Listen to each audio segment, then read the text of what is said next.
Hi everyone, welcome back to another blog. মন্দারমণিতে আজকে আমাদের প্রথম দিন। আমরা সকালে 11টা থেকে হোটেলে পৌঁছে গেছিলাম। চেকিং আওয়ার্স ছিল 11:15-তে। দেন লাগেজ ফাগেজ রুমে রেখে দিয়ে ফ্রেশ হয়ে ড্রেস চেঞ্জ করে যাচ্ছি এবার সমুদ্রে স্নান করতে। দীঘাতে যে কদিন ছিলাম সেই কদিন কিন্তু মনের মতো সমুদ্রে স্নান করতে পারিনি, কারণ দীঘাতে কিন্তু লোকজনের গেঞ্জাম ছিল প্রচুর। আর দ্বিতীয়ত ছিল যে সমুদ্রের ঢেউটা আসছিল, সেই ঢেউয়ের সাথে যে বড় বড় পাথরগুলো ছিল সেই পাথরে এসে ধাক্কা লেগে অনেকেরই হাত পা কেটে যাচ্ছিলো। সেই জন্য আমরা ভয়ে ওখানে কেউই নামতে পারিনি। আর এখানে দেখো পুরো ফাঁকা। ফ্যামিলি নিয়ে তোমরা যদি কেউ আসতে চাও, আমি অবশ্যই রেকমেন্ড করব যে তোমরা সবাই মন্দারমণিতে আসো, কারণ মন্দারমণিতে ফাঁকা জায়গা আর ফ্যামিলি নিয়ে বেস্ট।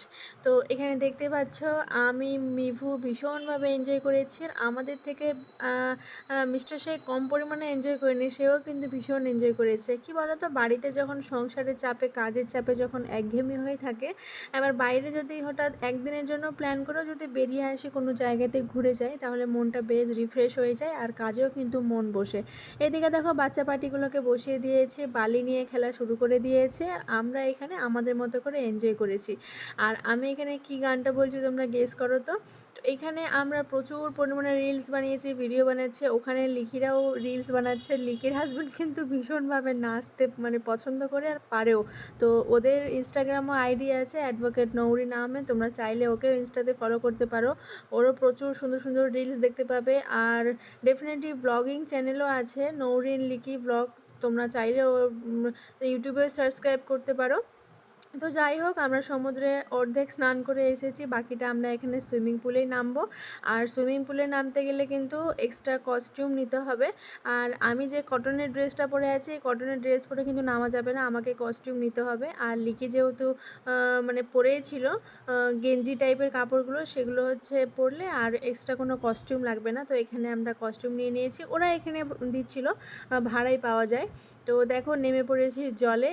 আর এখানে দেখো মিস্টার শেখ ভীষণভাবে মজা করছিল জলে। এখানে সবার আমি ভিডিও বানিয়ে দিয়েছিলাম, slow motion video, duet video সবার বানিয়ে দিয়েছি, কিন্তু আমি আমার ভিডিও কেউ বানিয়ে দিবে সেরকমটা ছিল না, সবার আমি ভিডিও বানিয়ে দিয়েছিলাম। তো এখানে আমি নিজে নিজেই আমার একটা ভিডিও বানিয়েছিলাম, জলে নামার ভিডিওটা। তো লিকি এখানে জল দেখে এত পরিমাণে ভয় পায় যে লিটারালি যেখানে বাচ্চাগুলো স্নান করে সেখানে বসেও স্নান করলো, গভীর জলে নামিনি। আর এখানে আমরা গভীর জলে নেমেছিলাম, নেমে আমরা স্নানটা করেছিলাম। তো ভীষণ মজা করেছি। দীঘাতে যে কদিন আমরা থেকেছিলাম, যেই মজাটা আমরা দীঘাতে করতে পারিনি, মন্দারমণিতে এসে তার দ্বিগুণ তিনগুণ পরিমাণে আমরা মজা করেছি।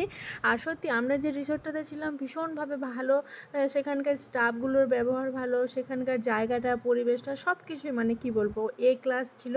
তো এখানে আমার স্লো মোশন ভিডিও তোমরা হয়তো ইনস্টাতে দেখে নিয়েছো। যাই হোক, অনেকক্ষণ স্নান টান করে নিয়েছি, চলে এসেছি রুমে। আর বাইরে স্নান করে শরীর এত টায়ার্ড হয়ে গেছে আমাদের যে আমরা যে খেতে যাব রিসোর্টে, সেখানে সেই এনার্জিটা আমাদের ছিল না, তাই রুমে আমরা খাবার অর্ডার করে দিয়েছিলাম।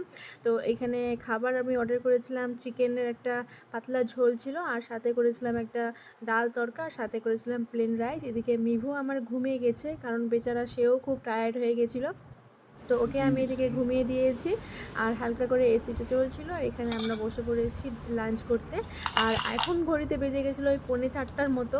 তো লাঞ্চ করতে অনেকটা দেরি হয়ে গেছে, যেহেতু আমরা সমুদ্রে অনেকক্ষণ টাইম স্পেন্ড করলাম, তারপরে সুইমিং পুলে টাইম স্পেন্ড করলাম, তারপরে আমরা এবার খেতে বসে গেছি, আর সাথে স্যালাডও নিয়েছিলাম। তো চলো আমরা এখন লাঞ্চটা সেরে নিই, দেখা হচ্ছে নেক্সট ভিডিওতে। এরপরে আমরা সন্ধ্যেবেলা ঘুরতে যাব। তো কোথায় যাচ্ছি না যাচ্ছি সেটা তোমাদের সাথে আমি পরের ভিডিওতে শেয়ার করব। তোমাদের যদি ভিডিওগুলো ভালো লেগে থাকে, তাহলে চ্যানেলটি প্লিজ ছেড়ে যাওয়ার আগে do like, comment, share and subscribe my YouTube channel. সবাই খুব ভালো থেকো, সুস্থ থেকো, আর ভিডিওগুলো দেখতে থেকো। বাই।